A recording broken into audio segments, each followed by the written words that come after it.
नमस्कार. शिक्षण क्षेत्रातील एका महत्त्वाच्या आणि सध्या खूप गाजत असलेल्या विषयाची आज आपण सविस्तर उकल करणार आहोत. कल्पना करा, 20-25 वर्ष प्रामाणिकपणे नोकरी केलेले एक शिक्षक आहेत. अनुभवाने आणि ज्ञानाने ते समृद्ध आहेत. आता त्यांना केंद्र प्रमुख म्हणून पदोन्नती मिळण्याची संधी आहे. पण अचानक त्यांना सांगितलं जातं की तुम्ही या पदासाठी पात्र नाही. कारण अनेक वर्षांपूर्वी दिलेली एक पात्रता परीक्षा. ही आज महाराष्ट्रातील हजारो शिक्षकांची कहाणी आहे. आणि या मागच्या कायदेशीर आणि प्रशासकीय गोंधळात नेमकं काय दडलंय हेच आज आपण समजून घेणार आहोत. हो, आपल्याकडे आलेल्या माहितीनुसार टेट म्हणजेच शिक्षक पात्रता परीक्षेच्या पेपर 1 आणि पेपर 2 वरून हा सगळा वाद सुरू आहे. ज्यांनी पेपर 1 पास केलाय ते म्हणतात आम्ही पात्र आहोत. ज्यांनी पेपर 2 पास केलाय त्यांना प्राधान्य मिळतंय. या सगळ्यात शिक्षण हक्क कायदा म्हणजे RTE काय सांगतो? न्यायालयाचे निकाल कुणाच्या बाजूने आहेत? आणि सर्वात महत्त्वाचं म्हणजे या पदोन्नतीच्या तिढ्यामुळे रखडलेल्या शिक्षक भरतीचं काय होणार? चला या सगळ्या प्रश्नांची उत्तरं शोधूया. तर सुरुवात करूया मूळ पदापासून. हे केंद्र प्रमुख पद नक्की काय आहे आणि त्यांच्या जबाबदाऱ्या काय असतात? कारण मला वाटतं ह्या जबाबदाऱ्यांमध्येच वादाचं मूळ लपलेलं आहे. अगदी बरोबर. केंद्र प्रमुख हे पद शिक्षण व्यवस्थेतील एका अत्यंत महत्त्वाच्या स्तरावर काम करतं. सोप्या भाषेत सांगायचं झालं तर हे शिक्षक आणि प्रशासनातील विस्तार अधिकारी यांच्यातला एक दुवा आहेत. अच्छा. एका केंद्र प्रमुखाच्या अखत्यारीत साधारणपणे 10 ते 15 शाळा येतात आणि या शाळा इयत्ता 1 ते 8वी पर्यंतच्या असतात. म्हणजे त्यांचं काम फक्त कागदोपत्री नाहीये, तर प्रत्यक्ष शाळांमध्ये जाऊन काम करायचं आहे. नक्कीच. त्यांचं काम खूप बहुआयामी आहे. त्यांना शाळांना नियमित भेटी द्याव्या लागतात, शिक्षकांच्या वर्गातील अध्यापनाचं निरीक्षण करावं लागतं, नवीन शिक्षकांना मार्गदर्शन करावं लागतं, शासनाच्या नवनवीन शैक्षणिक योजना जसं की निपुण भारत किंवा इतर अभियानं त्यांच्या केंद्रात योग्य प्रकारे राबवली जात आहेत की नाही हे पाहण्याची जबाबदारी त्यांची असते. थोडक्यात काय तर शैक्षणिक गुणवत्ता टिकवून ठेवणं आणि ती वाढवणं हे त्यांच्या कामाचं मुख्य उद्दिष्ट आहे. आणि इथेच मला वाटतं वादाची ठिणगी पडते. तुम्ही म्हणालात की त्यांच्या कार्यकक्षेत इयत्ता 1 ते 8वी पर्यंतच्या शाळा येतात. नेमका हाच कळीचा मुद्दा आहे. राष्ट्रीय शिक्षण परिषदेच्या म्हणजे NCTEच्या नियमानुसार TET पेपर 1 उत्तीर्ण शिक्षक हे इयत्ता 1 ते 5वी म्हणजेच प्राथमिक स्तरावर शिकवण्यासाठी पात्र ठरतात. बरोबर. आणि TET पेपर 2 उत्तीर्ण शिक्षक हे इयत्ता 6वी ते 8वी म्हणजेच उच्च प्राथमिक स्तरावर शिकवण्यासाठी पात्र ठरतात. आता विचार करा, केंद्र प्रमुखाला 1ली ते 8वी पर्यंतच्या शाळांचं पर्यवेक्षण करायचं आहे. यात उच्च प्राथमिक वर्गांचाही समावेश आहे. म्हणजे प्रश्न असा उभा राहतो की ज्या स्तरावर शिकवण्याची तुमची पात्रता नाहीये त्या स्तरावरील शिक्षकांच्या कामाचं तुम्ही पर्यवेक्षण किंवा मूल्यमापन कसं करू शकता? अगदी अचूक. हाच कायदेशीर आणि प्रशासकीय वादाचा केंद्रबिंदू आहे. प्रशासनाचा युक्तिवाद असा आहे की जर एखादा अधिकारी 6वी ते 8वीच्या गणित किंवा विज्ञान शिकवणाऱ्या शिक्षकाला मार्गदर्शन करणार असेल तर त्याच्याकडे ती पात्रता हवी. बरोबर. अगदी.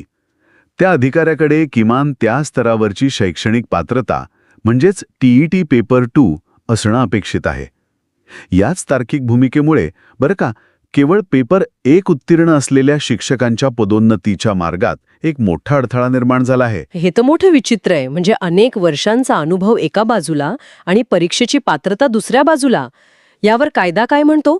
शिक्षण हक्क कायदा किंवा RTE ऍक्ट याबद्दल काही स्पष्टता देतो का? शिक्षण हक्क कायदा 2009 हा या संपूर्ण चर्चेचा आत्मा आहे असं म्हणायला हरकत नाही.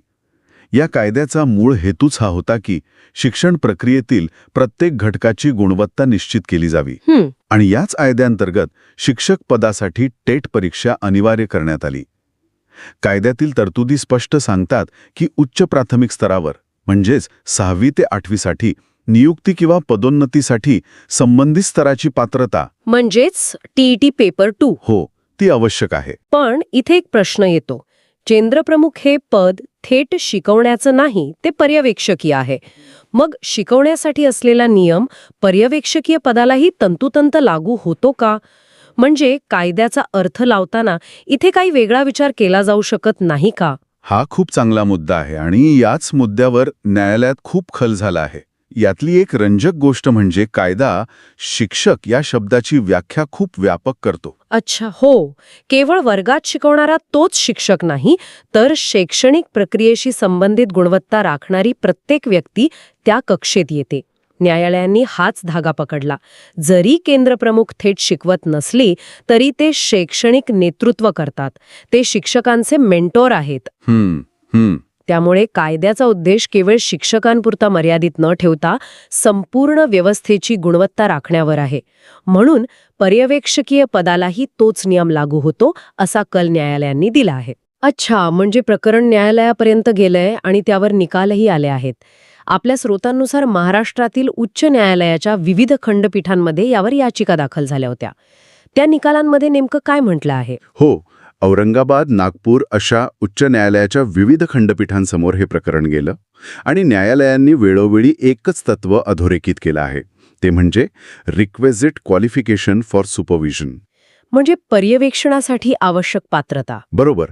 न्यायालयांनी अगदी स्पष्ट केलं की 1ली ते 8वीच्या एकत्रित गटातील कोणत्याही पदासाठी, मग ती पदवीधर शिक्षकाची पदोन्नती असो किंवा केंद्रप्रमुखाची, संबंधित स्तराची पात्रता असणं बंधनकारक आहे. म्हणजे बंधनकारकच आहे. हो, न्यायालयांनी म्हटलं की केवळ 5वीपर्यंतची पात्रता म्हणजे पेपर 1 असताना 8वीपर्यंतच्या कामाचं पर्यवेक्षण करण्याची जबाबदारी देणं हे RTE कायद्याच्या मूळ हेतूच्या विरोधात आहे. म्हणजे न्यायालयाचा कल पूर्णपणे पेपर 2च्या बाजूने आहे. याबद्दल सर्वोच्च न्यायालयाचे काही संदर्भ आहेत का? हो, आहेत. थेट केंद्रप्रमुख पदाबद्दल नसले तरी सर्वोच्च न्यायालयाने अनेक निकालांमध्ये हे तत्व कायम ठेवलं आहे की प्रत्येक स्तरावरील शिक्षणासाठी त्या स्तराची पात्रता अनिवार्य आहे. ओके. आणि यात कोणतीही सवलत देता येणार नाही. या सगळ्या निकालांचा एकत्रित परिणाम असा झाला की केवळ पेपर 1 धारकांसाठी कायदेशीर बाजू खूपच कमकुवत झाली. म्हणजे कायदा आणि न्यायालय या दोन्ही पातळ्यांवर पेपर 2चं पारडं जड दिसतंय. मग प्रशासकीय स्तरावर काय चित्र आहे? शासन काय भूमिका घेत आहे? कारण सगळा गोंधळ तर मला वाटतं तिथेच सुरू आहे. प्रशासकीय स्तरावरही हाच कल अधिक घट्ट होताना दिसतोय. केंद्रप्रमुख हे पदवीधर श्रेणीतील पद आहे. त्यामुळे BA, BSc किंवा BCom आणि B.Ed यासोबत काही वर्षांचा अनुभव ही मूळ अट आहेच. हो. पण आता यासोबत जिल्हा परिषदा पदोन्नतीची प्रक्रिया राबवताना टेट पेपर 2 उत्तीर्ण असण्याचा आग्रह धरत आहेत. अनेक जिल्ह्यांमध्ये पदोन्नतीसाठी सेवा ज्येष्ठता याद्या तयार करताना ज्यांच्याकडे पेपर 2 पात्रता आहे त्यांना प्राधान्य दिलं जात आहे आणि केवळ पेपर 1 धारकांना अपात्र ठरवलं जात आहे. पण मग यावर एक समान धोरण का नाही? म्हणजे प्रत्येक जिल्हा परिषद वेगळा नियम लावत आहे का? यामुळेच तर एक महत्त्वाचा प्रश्न उभा राहतो की राज्यस्तरावरून एकच स्पष्ट आदेश का नाही? याचं कारण म्हणजे या संपूर्ण वादावर पडदा टाकेल असा एखादा सर्वसमावेशक अंतिम शासन निर्णय म्हणजे GR तो अजूनही प्रलंबित आहे. अच्छा, म्हणजे अंतिम GR आलेलाच नाहीये? नाही. न्यायालयाचे निकाल आलेत, शिक्षण विभागाची काही परिपत्रकं आहेत, पण त्या सगळ्याला एकत्रित करून एक अंतिम, स्पष्ट आणि बंधनकारक GR जोपर्यंत येत नाही तोपर्यंत हा संभ्रम कायम राहणार आहे. आणि याच संभ्रमामुळे पदोन्नतीची प्रक्रिया रखडली आहे, बरोबर?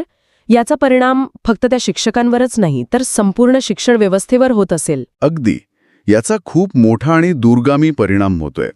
याला जर आपण मोठ्या चित्रात पाहिलं तर केंद्रप्रमुखांच्या हजारो जागा पदोन्नतीने भरल्या जात नाहीत. या जागा रिक्त असल्यामुळे खालच्या स्तरावर म्हणजे शिक्षकांच्या जागा रिक्त होत नाहीत. बरोबर. प्राथमिक शिक्षक पदोन्नतीने केंद्रप्रमुख झाले तर त्यांच्या जागी नवीन शिक्षक भरती करता येईल. पण पदोन्नतीच थांबल्यामुळे एक प्रकारचा बॉटलनेक तयार झाला आहे. अच्छा, म्हणजे याचा थेट संबंध शिक्षक भरतीशी आहे. जे हजारो उमेदवार TET आणि टाईट परीक्षा देऊन नोकरीच्या प्रतीक्षेत आहेत त्यांच्यावर याचा परिणाम होतोय. हो, हा अत्यंत महत्त्वाचा मुद्दा आहे.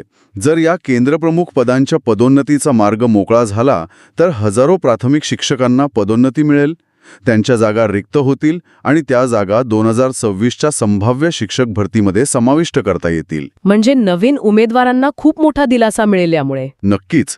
त्यामुळे हा वाद केवळ सेवेत असलेल्या शिक्षकांपुरता मर्यादित नाही तर तो हजारो भावी शिक्षकांच्या रोजगाराशी जोडलेला आहे. तर मग ह्या सगळ्याचा नेमका अर्थ काय लावायचा?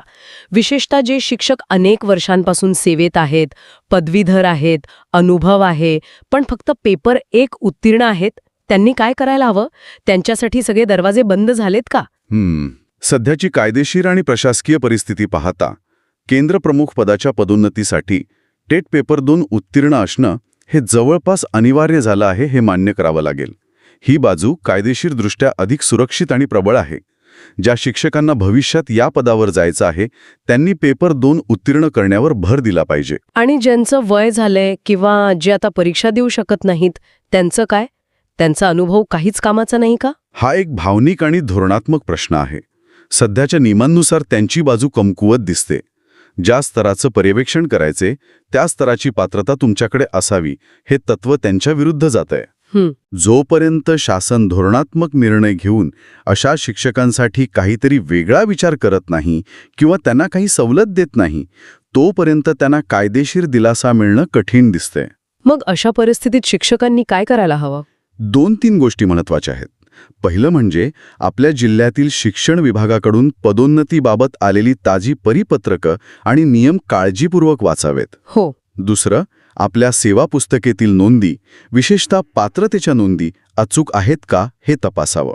आणि तिसरं म्हणजे शिक्षक संघटना यावर काय भूमिका घेत आहेत याकडे लक्ष ठेवावं. कारण अनेकदा संघटनांच्या माध्यमातून शासनावर धोरणात्मक बदलासाठी दबाव आणला जातो. या चर्चेत एक आणखी मुद्दा आला होता की पदवीधर शिक्षकांना विषयानुसार पदोन्नती मिळेल का? म्हणजे गणिताच्या शिक्षकाला त्याच विषयाच्या गटासाठी प्राधान्य वगैरे. सध्या तरी केंद्रप्रमुख पद हे सामान्य पद मानलं जातं. ते विषयनिहाय नाही. त्यामुळे पदवीधर असणं आणि BEd असणं आवश्यक आहे. पण कोणत्याही विशिष्ट विषयासाठी वेगळं प्राधान्य सध्याच्या नियमावलीत दिसत नाही. मुख्य निकष हा टेट पेपर 2 हाच ठेवला जात आहे. तर मग या सगळ्याचं सार असं आहे की जोपर्यंत राज्य सरकार एक अंतिम आणि स्पष्ट शासन निर्णय काढत नाही तोपर्यंत टेट पेपर 2 धारकांनाच केंद्रप्रमुख पदोन्नतीसाठी पात्र मानले जाण्याची शक्यता सर्वाधिक आहे. आणि या तिढ्यामुळे केवळ पदोन्नतीच नाही तर नवीन शिक्षक भरतीवरही मोठा परिणाम होत आहे. अगदी बरोबर. सध्या तरी चित्र हेच आहे.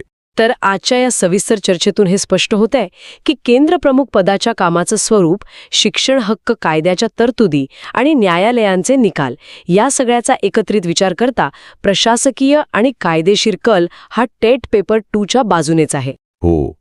आणि यामागे गुणवत्तेशी तडजोड नाही हे शिक्षण हक्क कायद्याचं मूळ तत्व काम करतंय. ज्या स्तराचं पर्यवेक्षण करायचंय त्या स्तराची पात्रता तुमच्याकडे असावी हा नियम शिक्षण क्षेत्रात अधिक घट्टपणे रुजवला जात आहे हेच यातून दिसतंय. जाता जाता ऐकणाऱ्यांसाठी एक विचार. आज आपण पाहिलं की एका पर्यवेक्षकीय पदासाठी पात्रता किती कठोर केली जाते. भविष्यात याचा विस्तार होऊन विस्तार अधिकारी किंवा गट शिक्षणाधिकारी यांसारख्या उच्चस्तरीय नेतृत्व पदांसाठीही विशिष्ट शैक्षणिक पात्रता जसं की नेट सेट किंवा शिक्षण क्षेत्रातील विशेष पदव्या अनिवार्य केल्या जाऊ शकतात का? आणि असं झाल्यास केवळ अनुभवाच्या जोरावर प्रशासकीय पदांवर जाण्याचे मार्ग कायमचे बंद होतील का? यावर नक्की विचार करा.